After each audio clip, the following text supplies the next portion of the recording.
Saya mau sharing sebuah kisah nih tentang dua orang laki-laki Bani Israel. Satu ahli surga, satu ahli neraka. Yang satu mukmin, yang satu kafir. Yang kedua laki-laki ini juga sempat dikisahkan oleh Allah di dalam surat Al-Kahfi. Nanti teman-teman yang rajin baca Al-Kahfi pada hari Jumat bisa cek tuh. Salah satu kisah di surat Al-Kahfi itu kisah dua laki-laki Bani Israel, yang satu kaya, yang satu miskin, yang satu kafir, yang satu mukmin. Ceritanya dua orang laki-laki Bani Israel ini sama-sama Allah karuniai rezeki sebanyak 4.000 dinar. Sekarang 1 dinar itu kurang lebih sekitar 2,5 juta. Jadi ada 4.000 di dinar. Lalu laki-laki kaya, laki-laki kafir, laki-laki yang tidak beriman, membeli sebuah rumah yang sangat bagus di puncak bukit dengan view yang luar biasa dengan harga 1.000 dinar. Sehingga kemudian dia datang kepada temannya yang mukmin, dia bilang, "Hei, yuk ke rumah saya tunjukin rumah baru saya." Datang nih ke rumah baru laki-laki yang tidak beriman. Pas ngelihat dari gerbangnya luar biasa, tamannya luas, ada rusanya, ada kijangnya, ada marmutnya, ada segala macamnya, ada onta, ada kuda, lengkap aja tuh. Ini rumah atau kebun binatang ya? Pokoknya rumahnya keren aja. Terus laki-laki beriman nanya, "Ini rumah baru?" "Ya." "Berapa kamu belinya?" 1.000 dinar. "Bagus kan?" "Bagus. "Ya udah kamu beli atau 1.000 dinar. Ini rumah kayak gini banyak nih masih dijual." Akhirnya laki-laki mukmin ini pulang. Malam harinya dia sholat, kemudian dia berdoa, "Ya Allah, sahabat saya sudah membeli sebuah rumah yang besar, rumah yang bagus dengan harga 1.000 dinar. Maka besok saya ingin membeli itu di surga dengan cara bersedekah 1.000 dinar. Maka berikanlah untuk saya rumah yang lebih bagus di surgamu ya Allah." Dia sedekah 1.000 dinar. Lalu besoknya ketemu sama temannya yang tidak beriman, nanya, "Udah beli rumah?" "Udah." "Di mana?" "Nggak dekat dengan rumah saya, jauh," kata dia. "Di mana itu?" "Di surga." "Hah? Caranya gimana?" "Sedekah." "Wah, kamu mah orangnya fanatik lah, istilahnya sok soleh lah, apalah segala macam, Pak Haji." Diledekin aja tuh. Diledekin. Taulah yang udah hijrah kan gitu ya, suka ada istilah-istilah ngeledekin. Ya udah hijrah, anak masjid, apa istilah-istilahnya. Diledekin gara-gara dia bersedekah 1.000 dinar. Sebagai ganti temannya yang membeli 1.000 dinar itu bisa beli rumah yang besar. Diledekin terus. Setelah berlalu sekian lama, kemudian laki-laki yang pertama ini yang tadi tidak beriman nikah. Istrinya tuh cantiknya luar biasa. Usianya ABG. Cantik. Setelah selesai dia lamar, nikah, pas hari pernikahan ngundang temannya yang beriman. Datang ya ke acara pernikahan saya. Acaranya tuh weddingnya itu ada IO-nya, IO terkenal, paling terkenal di situ. IO Bani Israel. Paling. Jadi wedding bukan IO ya, wedding organizer-nya Bani Israel. Kan orang Bani Israel mah orang Yahudi ini kalau bikin acara tuh luar biasa ya. Kayak mereka bikin Tomorrowland segala macam kan. Jadi bikinlah wedding organizer ini bikin acara wedding yang luar biasa, menghabiskan berapa? Kalau sekarang mungkin di TV-TV itu suka diumumin biaya weddingnya itu berapa miliar kan suka gitu tuh. Nah dia ngumumin. Atau kalau nggak dia umumin pun orang-orang bilang, tahu nggak itu acaranya habis berapa? 1.000 dinar. Habis 1.000 dinar. Dia nanya, ini emang habis 1.000 dinar? Ya, maharnya 1.000 dinar. Mahar si cewek cantik. Cewek paling cantik di kota itu aja. Tidak ada lagi cowok kecuali pernah suka sama tuh cewek. Tapi dia dapat gara-gara punya uang 1.000 dinar. Saya pernah guyon sama istri saya. Nanti kalau anak kita nikah, maharnya nggak usah mahal-mahal. 2 miliar aja. 1 miliar buat dia, 1 miliar buat bapaknya. Nah, 1.000 dinar. Udah gitu dia pulang nih orang beriman. Malamnya dia tahajud, dia berdoa kepada Allah, "Ya Allah, teman saya udah nikah, nah saya mau masih gini aja." Tuh ya, ini pedoman buat teman-teman ya. Kalau ada yang ngasih kartu undangan, tanya maharnya berapa? Maharnya 10 juta. Waduh, saya pas nih 10 juta. Bilang ke Allah, "Ya Allah," sama kayak dia. "Saudara saya, teman saya sudah menikah dengan mahar 1.000 dinar. dan saya masih punya. Saya ingin melamar bidadari di surga dengan 1000 dinar. Nikahkanlah saya dengan bidadari paling cantik di surga ya Allah. Ini 1000 dinarnya, sedekah 1000 dinar. Temannya punya anak, tanya pas lagi reuni SMP gitu ya. Lagi reunian tanya, kok masih sendiri aja? Enggak sendiri, cuma gak dibawa. Itu trik menjawab pertanyaan yang nyelekit tadi. Loh kok kamu sendiri? Nggak ditemenin sama si dia? Enggak, lagi nggak enak badan. Nggak dibawa katanya. Loh kok nggak dibawa? Soalnya masih di surga. Udah aja. Oh di surga gimana caranya? Sedekah 1000 dinar. Wah lo benerannya keterlaluan lo. Habis-habisan dibully. Dibully habis-habisan gara-gara dia nggak melamar cewek dengan 1000 dinar, malah pakai sedekah untuk melamar bidadari hurul ain. Baca surat Ar-Rahman paragraf terakhir tentang hurul ain. Fihinna qasiratut tarfi lam yatumithunna insun qablahum wala jan. Gak ada manusia yang kayak gitu. Qasiratut tarf, cewek yang matanya besar tapi sayu. Matanya besar tapi sayu. Kalau mata saya kecil, matanya besar tuh. Orang sekarang kan banyak pengen mata besar, sampai diedit dulu di B berapa tuh? Aplikasi teh. Itu. Di Fotoras lah, apalah diedit supaya matanya disobek dikit bagian ininya jadi besar gitu ya.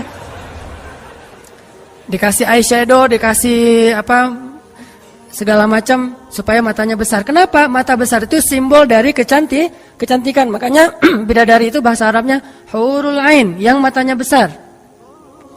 Lam yatumithunna insun qablahum walajan. Belum pernah disentuh. Disentuh doang loh ya, bukan yang lain. Cuma disentuh aja, belum pernah oleh manusia dan jin. Murni, asli, original. Belum pernah dilihat oleh siapapun, benar-benar tersimpan. Kannahunnal yakut wal marjan, seolah-olah mereka itu adalah yakut wal marjan, mutiara yang wangi. Udah mutiara, wangi pula. Yakut wal marjan.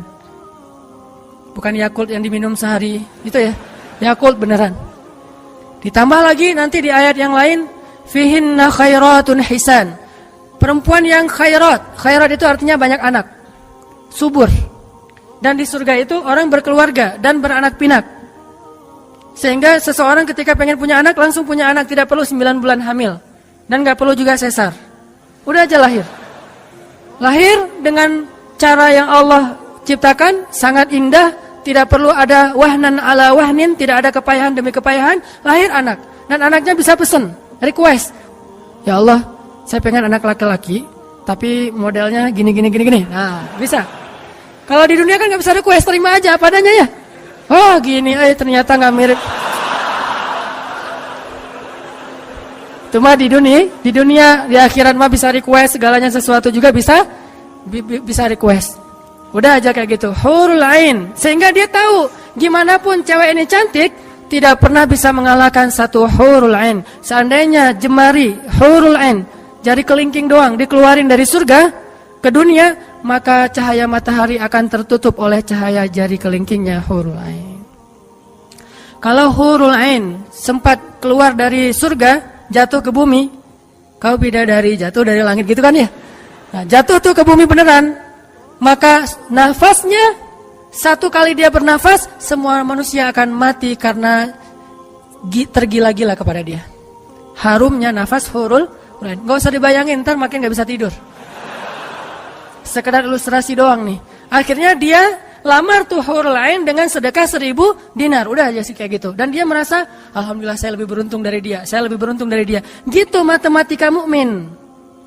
Baru setelah beberapa tahun, teman yang pertama tadi yang tidak beriman beli kebun. Kebun yang sangat luas. Lalu ngajak lagi teman yang beriman, yuk ke kebun saya. Kamu udah punya kebun? Udah, datang aja. Kamu tahu nggak nih kebun yang saya beli berapa? 2.000 dinar. Kebun korma yang sangat luas, yang di dalamnya ada mata airnya sendiri, yang tidak seolah-olah tidak ada batas ketika kita memandangnya. Terus sepanjang mata memandang. Kebun kurma yang rindang, 2.000 dinar. Lalu laki-laki ini pulang lagi, ya Allah, izinkan saya membeli kebun-kebun surgamu dengan 2.000 dinar. Karena saudara saya itu sudah membeli kebun di dunia. Sedekah lagi 2.000 dinar. Terus kayak gitu sampai mereka tua. Yang satu meninggal dalam keadaan kaya raya tapi kafir. Yang satu lagi meninggal dalam keadaan miskin tapi beriman. Siapa lebih beruntung? Tergantung matematika yang dipakai. Kalau matematikanya materi duniawi, pasti orang yang pertama yang tidak beriman lebih beruntung. Bisa menikmati dunia habis-habisan sampai hari tuanya. Tapi kalau matematikanya matematika mukmin, Rabbani, maka pasti yang kedua lebih beruntung dari yang pertama. Nanti setelah mereka meninggal, ini ceritanya panjang sekali dan kemudian jadi salah satu tafsir dari Al-Quran surat As-Saffat yang nanti kita baca. Di akhirat, kalau teman-teman tahu, kalau kita baca tafsir itu ternyata ya, di surga itu punya jendela. Kayak rumah punya jendela. Cuman saya nggak tahu seperti apa bentuk jendelanya, karena surga itu kata Nabi, ma la ainun ra'at wa la uzunun sami'at. Yang nggak pernah dilihat oleh mata, yang nggak pernah didengar oleh telinga, yang nggak pernah dibayangkan oleh imajinasi manusia. Yang jelas ada jendela itu di surga. Nah, jendela ini apa? Jendela ini dipakai untuk mengintip ke neraka. Jadi nanti kalau ada kisah-kisah penduduk surga menyelamatkan orang-orang di neraka, itu lewat jendela itu. Kalau ada cerita penduduk surga dan penduduk neraka berdialog, itu lewat jendela itu. Bukan keluar dulu, sama-sama keluar, terus ada ruangan khusus dialog gitu, enggak. Atau pakai misalnya Skype gitu ya. Nelpon neraka pakai Skype. Tring, lagi disiksa. Aduh, ada yang nelpon, bentar dulu. Kan nggak ada yang gitu ya. Ini mah pakai jendela. Jadi jangan pakai imajinasi teknologi yang sekarang. Nggak ada Skype, nggak ada WhatsApp call, video call gitu. Nggak ada line. Yang ada lewat jendela. Begitu dia ngelihat ke jendela, dia langsung Allah berikan dimensi melihat neraka. Langsung Allah kasih ruang untuk bisa melihat neraka. Di neraka itu dia akan bertanya kepada malaikat neraka, ngasih kayak kertas gitu. Tolong cariin yang namanya ini. Cariin. Oh ya, ini masa nggak kenal kayaknya di surga. Emang siapa? Hananataki. Penduduk malaikat neraka mah nggak kenal. Amin. Aminin atuh. Mudah-mudahan semua kita tidak dikenal di neraka. Dikenal di surga insya Allah. Kalau ini mah nggak boleh heureuy. Ini serius nih mah. Udah aja ngasih nama gitu ya ke malaikat penjaga neraka. Kenal nama ini nggak? Oh, ntar dulu nanya ke yang lain. Kenal nama ini nggak? Wah, ada tuh yang di pojok sana tuh lagi dihabis-habisin sama malaikat. Udah malaikat yang itu bawain sini gitu. Pas dibawain ternyata itu adalah laki-laki tadi yang di dunia saling bersaing dalam memperkaya diri. Satu memperkaya diri di dunia ya, satu lagi memperkaya diri di akhirat. Bro, gimana nasib lo sekarang? Waduh, saya sekarang disiksa segala macam, dia ngaku kesalahannya. Lah kamu gimana? Dulu kamu katanya beli rumah di surga, terus nikah di surga, terus beli kebun di surga, udah dapat. Wah, bukan dapat lagi. Ternyata 1.000 dinar itu bukan satu istana loh bro. 1 dinar itu sekian ribu istana. Sekarang saya 1.000 dinar, bayangin aja. Hah gitu, makin sakit kan ya. Makin nelangsa, makin stres. Udah di neraka stres pula, stroke lagi, kena kejang-kejang gitu. Enggak di neraka kejang-kejang aja enggak enak, stroke enggak enak, apalagi udah stroke-nya di neraka kan lebih enggak enak tuh. Orang kena penyakit jantung di dunia enggak enak, ini penyakit jantungnya di neraka lebih enggak enak lagi. Ini mah imajinasi saya. Sesuai dengan di Al-Qur'an surat As-Saffat, dialog antara penduduk surga dan penduduk neraka. Inilah teman-teman matematika untuk mengukur siapa lebih beruntung. Sehingga kita tidak perlu bertanya, kenapa? Why? Saya udah hijrah kok makin susah hidup saya. Dunia itu, akhirat enggak. Kalau kita mengukur amal kita hanya dengan dunia, kita bakal sering kecewa karena Allah tidak menilai dunia ini bahkan lebih ringan daripada 11 sayap nyamuk. Seandainya kata Nabi dunia ini di mata Allah ada harganya, pasti Allah enggak mau ngasih dunia kepada orang yang tidak beriman, enggak mau. Berhubung dunia ini tidak ada nilainya, Allah kasihlah kepada orang yang tidak beriman. Sedangkan yang bernilai, Allah simpan untuk orang yang beriman dan sabar. Pakai kacamata Rabbani, cara pandang Allah Subhanahu wa taala. Sehingga ketika kita hijrah, kita minta tolong kepada Allah urusan dunia, tetapi kita yakin kalau kita istiqomah, ikhlas, maka di akhirat wa ma indallahi khair. Itu harus jadi mantra yang kita ulang-ulang tuh. Kalau teman-teman lagi cemburu dengan dunia seseorang, bilang wa ma indallahi khair. Apa yang ada di sisi Allah lebih baik. Udah enggak jadi cemburu tuh.